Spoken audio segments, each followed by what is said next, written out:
मित्रांनो, तो भंगार मंत्री गिरीश महाजन याने विश्वरत्न डॉक्टर बाबासाहेब आंबेडकर यांचं नाव घेतलं नाही म्हणून माधवी जाधव यांनी संपूर्ण महाराष्ट्र हादरून टाकला. संपूर्ण महाराष्ट्र नव्हे, संपूर्ण सरकार हादरून टाकण्याचं काम केलेलं आहे. संपूर्ण महाराष्ट्राने पाहिलं. यामध्ये चूक 100% गिरीश महाजन यांची होती, परंतु माधवी जाधव एकट्या नव्हत्या, लक्षात घ्या. संपूर्ण आंबेडकरी जनता, संपूर्ण शिवराय फुले शाहू आंबेडकर या विचारधारेला मानणारी जनता त्यांच्या पाठीमागे होती आहे.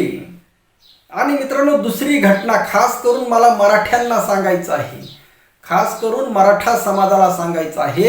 एक आचार्य तुषार भोसले नावाचा एक व्यक्ती आहे, जो वारकरी संप्रदायामध्ये ज्याने घुसखोरी केलेली आहे आणि भारतीय जनता पार्टीने त्याला आध्यात्मिक आघाडीचा प्रमुख वगैरे काहीतरी केलेलं आहे. आता बघा, त्या तुषार भोसलेची पोस्ट काय आहे पहा. तुम्हाला सगळ्यांना माहीत झालं असेल की भगतसिंह कोश्यारी या विकृत माणसाला, ज्या माणसाने छत्रपती शिवाजी महाराजांची बदनामी केली, ज्या माणसाने महात्मा फुलेंची बदनामी केली, ज्या माणसाने सावित्रीमाईंची बदनामी केली, ज्या माणसाने येथील महाराष्ट्राची बदनामी केली, महाराष्ट्राच्या मातीची बदनामी केली, त्याविषयी काय पोस्ट आहे बघा. आचार्य तुषार भोसले या माणसाची बघा. आचार्य तुषार भोसले लिहितो, ही पोस्ट आहे, लक्षात ठेवा. बघा, परत तो डिलीट करेल. काय म्हणत आहे?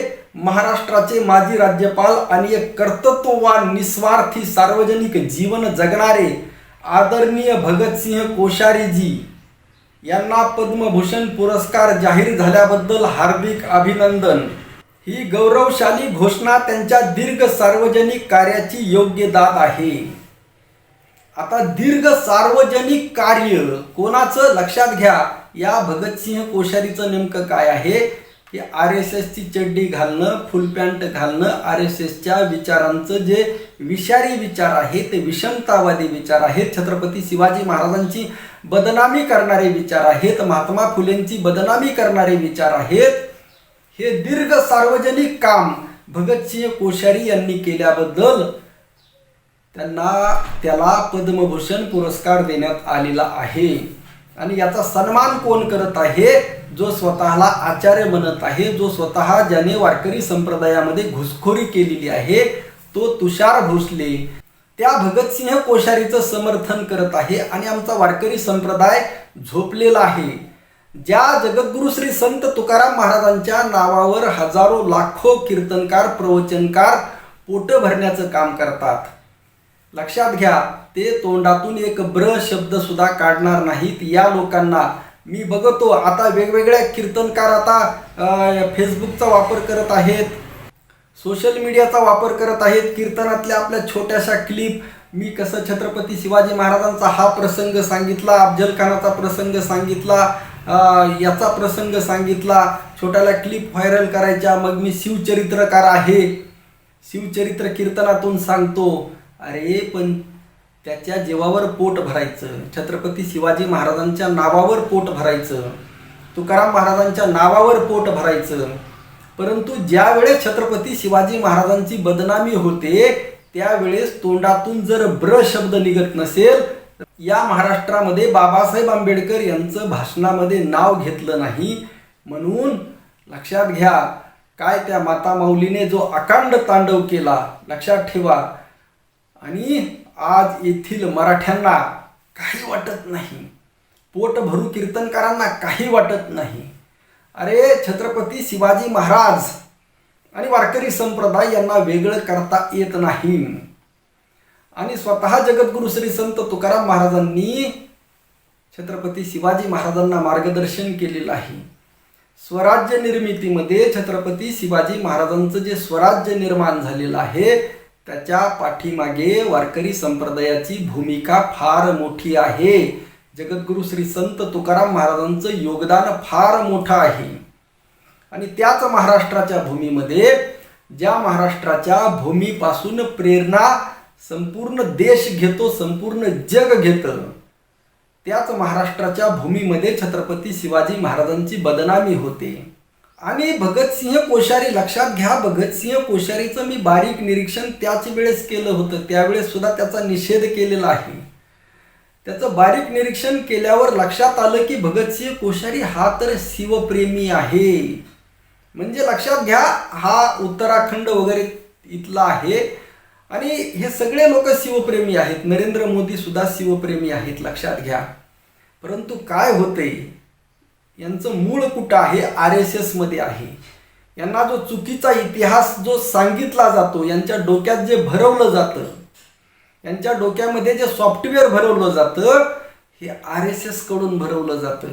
आता ते सॉफ्टवेअर कोणाचं आहे? परंतु तोंडाने हागण्याचं काम, तोंडाने हागण्याचं, परसाकड करण्याचं काम कोणी केलेलं आहे? भगतसिंह कोश्यारी या नराधामाने केलेलं आहे, लक्षात घ्या. आणि त्यामुळे त्याला जो पुरस्कार देण्यात आलेला आहे, हा महाराष्ट्राचा अपमान नाही, लक्षात ठेवा. हा देशाचा अपमान आहे, हा देशद्रोह आहे. खरं तर ज्या मात्र संस्थेने त्याला हे कुविचार दिले, महामानवांची बदनामी करणारे, त्याच्यावर सुद्धा बंदी असायला हवी. आणि या भगतसिंह कोश्यारी याच्यावर राष्ट्रद्रोहाचा गुन्हा दाखल व्हायला हवा. परंतु त्याला जर पद्मभूषण पुरस्कार देण्यात येत असेल आणि संपूर्ण महाराष्ट्र चिडीचूप आहे, मराठा आमदार खासदार यांना काही देणं घेणं नाही. माधवी जाधव यांनी स्टँड घेतलं, भूमिका घेतली आणि संपूर्ण समाज त्यांच्या पाठीमागे उभा राहिला. स्वतः मान्य प्रकाश आंबेडकर साहेब त्यांच्या पाठीमागे उभा राहिले आणि आमचे मराठा आमदार खासदार चाळणीभर पाण्यामध्ये जीव द्या. अरे तुम्ही लायकीचे नाहीत, लक्षात घ्या. आणि कशाला शिवजयंती साजरी करता, कशाला काय करता? जर तुमच्याच्याने छत्रपती शिवाजी महाराजांचा सन्मान राखला जात नसेल, केवळ स्वतःच्या पोटा पाण्यासाठी, स्वतःचं श्रेष्ठत्व सिद्ध करण्यासाठी अनेक जण आहेत गाडीवर छत्रपती, हे ते. अरे बाबांनो, ज्या वेळेस शिवरायांचा अपमान होतो त्यावेळेस तुम्ही शेपूट घालून घरामध्ये बसता, तोंडातून बरं काढण्याची तुमच्यामध्ये हिंमत होत नाही. आणि हा आचार्य तुषार भोसले वारकरी संप्रदायामधचं जे वैदिकीकरण झालेलं आहे, जे सनातनीकरण झालेलं आहे, जे ब्राह्मणीकरण झालेलं आहे आणि अनेक महाराज मंडळी याच्या गळाला लागलेले आहेत, लक्षात ठेवा. अजून एक कोणतरी तो आहे राम मंदिर याचा ट्रस्टी आहे, तो त्याचं नाव मला सध्या येईना, परंतु त्याच्यावर सुद्धा मी बोललेलो आहे. हे सगळे लोक छत्रपती शिवाजी महाराजांची बदनामी करतात, चुकीचा इतिहास सांगतात आणि वारकरी संप्रदाय यांना अशा लोकांना जर आश्रय देत असेल, वारकरी संप्रदाय जर अशा लोकांना आश्रय देत असेल तर मित्रांनो, मी गप्प बसणार नाही, लक्षात ठेवा. मी बोलणार, लक्षात ठेवा. फुल ना फुलाची पाकळी, जे योगदान आहे छत्रपती शिवाजी महाराजांसाठी, तुकाराम महाराजांसाठी, मी ते देणार. भलीही माझी, लक्षात ठेवा, भलीही माझी लढाई एकांगी असेल, परंतु लढणार. तुकाराम महाराजांनी सांगितलेलं आहे, होईल तैसे बळ, फजित करावे ते खळ. तुमच्याकडे जेवढं बळ आहे, लक्षात ठेवा, तुमच्याकडे जेवढं बळ आहे कमी असेल, परंतु लढा. हा तुकाराम महाराजांचा संदेश आहे. आणि वारकरी संप्रदायातील लोकांनो, ऐकत असाल तर काहीतरी विचार करा आणि या तुषार भोसलेला आउट करा. रामकृष्ण हरी. जय जगद्गुरु, जय शिवराय, जय भीम.